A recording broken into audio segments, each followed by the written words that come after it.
Good morning friends, welcome to our channel Digital Knowledgepedia. तो आज हम लोग स्टार्ट करने जा रहे हैं डीएनए के बारे में। आज हम लोग इंपॉर्टेंट पॉइंट्स डिस्कस करेंगे जो आपके आने वाले एग्जाम्स में बहुत ज़्यादा यूज़फुल होंगे। तो अगर अभी तक आपने चैनल को सब्सक्राइब नहीं किया है तो जल्दी से चैनल को सब्सक्राइब कर लें। डीएनए को जो डिस्कवर किया था वो किया था फ्रेडरिक मिस्चर ने। ठीक है, फ्रेडरिक मिस्चर ने डीएनए को डिस्कवर किया था। अब डीएनए होता क्या है? डीएनए का स्ट्रक्चर आप सबने देखा होगा, इस तरीके से रहता है। इसमें दो डीएनए स्ट्रैंड्स रहते हैं जिन्हें क्या कहते हैं? पॉलीन्यूक्लियोटाइड। ठीक है, इसे कहते हैं पॉलीन्यूक्लियोटाइड से कहते हैं, जो एक मोनोमर होता है। ठीक है, मोनोमर किसका होता है? न्यूक्लियोटाइड का। न्यूक्लियोटाइड का एक क्लक होता है ये। ठीक है, और न्यूक्लियोटाइड जो बना हुआ होता है वो 4 नाइट्रोजनस बेसिस से बना हुआ होता है। न्यूक्लियोटाइड में क्या किस चीज़ से बना हुआ होता है?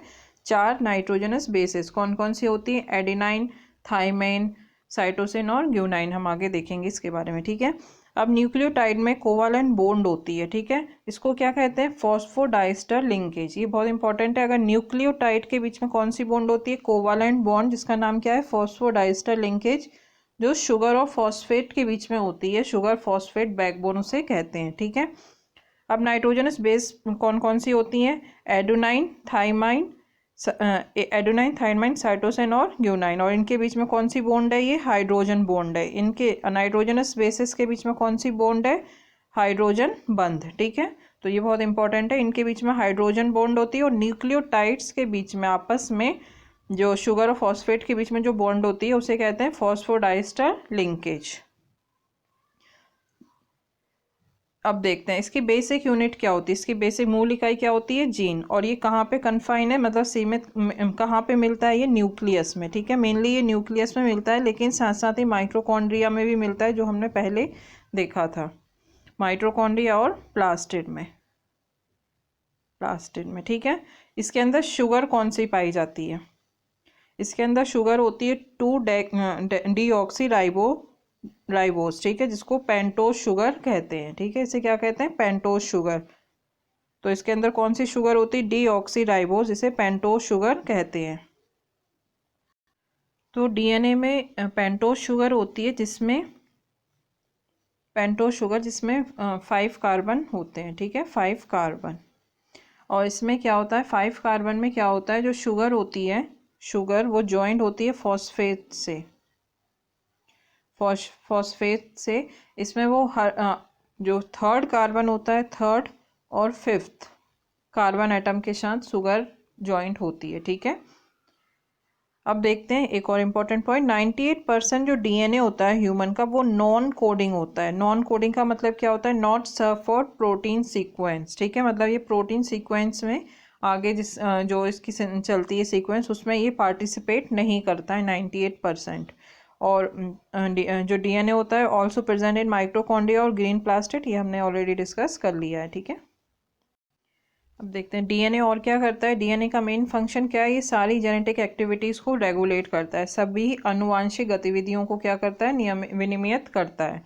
अब डीएनए का चार्ज देखते हैं। डीएनए जो होता है वो नेगेटिवली चार्ज होता है, जो रैप किसके अराउंड होता है? किसके चारों तरफ घुमा हुआ होता है? हिस्टोन प्रोटीन, जो कि पॉजिटिवली चार्ज होते हैं। हिस्टोन प्रोटीन कैसे होते हैं?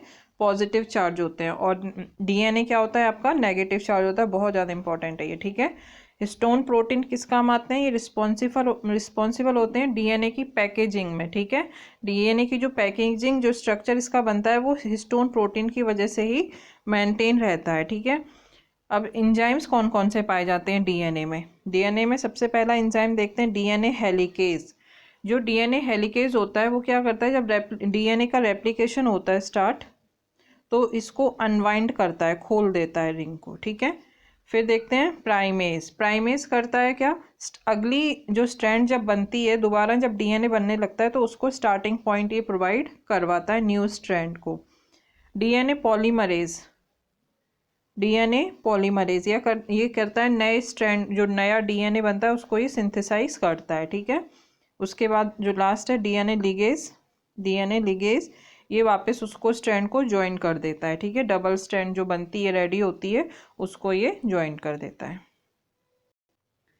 अब देखते हैं डबल हेलिक्स मॉडल। ठीक है, तो डीएनए का जो डबल हेलिक्स मॉडल है, ये किसने दिया था? ये दिया था वॉटसन एंड क्रिक ने 1953 में वॉटसन एंड क्रिक ने दिया था, जिसके लिए इन्हें नोबेल प्राइज़ मिला था 1962 में। अब जो इसका डबल हेलिक्स मॉडल होता है, इसमें ये जो होते हैं ये अपोजिट पैरेलल डायरेक्शन में चलते हैं, ठीक है, अपोजिट पैरेलल डायरेक्शन में चलते हैं। और इनका डायरेक्शन कैसा होता है, 5 और 5 3 के बीच में, पहले 5th कार्बन और 3rd कार्बन से इस तरीके से फॉस्फेट शुगर ऐड होती जाती हैं, ठीक है। इसका डायमीटर होता है 20 आर्मस्ट्रॉन्ग का। तो ये याद रखना, ये हमेशा अपोजिट एंटी पैरेलल डायरेक्शन में चलते हैं, ठीक है। अब देखते हैं इसका, हम लोग एक टेबल में समझ लेते हैं इसको। पॉलीन्यूक्लियोटाइड, डीएनए जो होता है क्या है, पॉलीन्यूक्लियोटाइड चेन है, ठीक है। इसमें ये न्यूक्लियोटाइड मोनोमर का ये न्यूक्लियोटाइड होता है। जो पॉलीन्यूक्लियोटाइड डीएनए होता है, इसमें 2 स्ट्रैंड्स होते हैं, वो न्यूक्लियोटाइड मोनोमर्स का होता है, ठीक है। मोनोमर्स किसका होता है, न्यूक्लियोटाइड का। अब न्यूक्लियोटाइड में 2 चीज़ें आती हैं, एक न्यूक्लियोसाइड और दूसरा फॉस्फेट। तो न्यूक्लियोसाइड शुगर और बेस, नाइट्रोजनस बेस जो होती है उसको मिलके बनता है, फॉस्फेट अलग होता है। और शुगर और फॉस्फेट के बीच में जो लिंक बनती है उसका नाम मैंने क्या बताया था अभी आपको, फॉस्फोडाइस्टर लिंकेज, ठीक है। अब इस बेस के बीच में, बेस में ये 2 टाइप की होती है, एक प्यूरिन और दूसरी पायरीमिडीन, ठीक है। और इनमें आपस में जो लिंकेज होता है, जैसे ए और टी के बीच में होता है और जी और सी के बीच में होता है, तो इनके बीच में डबल बॉन्ड होती है और इनके बीच में ट्रिपल बॉन्ड होती है। तो ये कौन सी, इनके बीच में ये कौन सी बॉन्ड है, हाइड्रोजन बॉन्ड। जो नाइट्रोजनस बेसिस के बीच में जो बॉन्ड होती है उसे क्या कहते हैं, हाइड्रोजन बॉन्ड। बहुत इंपॉर्टेंट है, कंफ्यूज नहीं होता है। शुगर और फॉस्फेट के बीच में फॉस्फोडाइस्टर लिंकेज है, जो कि कोवालेंट बॉन्ड होती है, ठीक है। शुगर और फॉस्फेट के बीच में कोवालेंट, जिसका नाम क्या है, फॉस्फोडाइस्टर लिंकेज, ठीक है, जो न्यूक्लियोटाइड्स को जोड़ता है, शुगर को, शुगर और फॉस्फेट में ये लिंकेज होती है। और बेस के बीच में अगर कहें, बेस के बीच में कौन सा होता है, इनके बीच में आपस में हाइड्रोजन बॉन्ड होती है, जिसमें एडेनाइन और थाइमाइन के बीच में डबल बॉन्ड चलती है और ग्यूनाइन और साइटोसिन के बीच में ट्रिपल बॉन्ड चलती है। तो इसके नेक्स्ट वीडियो में हम लोग डीएनए के बारे में और इम्पॉर्टेंट क्वेश्चन आंसर्स डिस्कस करेंगे। इसमें हमने इसका स्ट्रक्चर थोड़ा बहुत डिस्कस कर लिया है, अब हम जितने भी इससे रिलेटेड इंपॉर्टेंट क्वेश्चन आंसर्स हैं हम वो सारे डिस्कस करेंगे। तो तब तक आप लोग पढ़ते रहिए और अपना ध्यान रखिए। Thank you.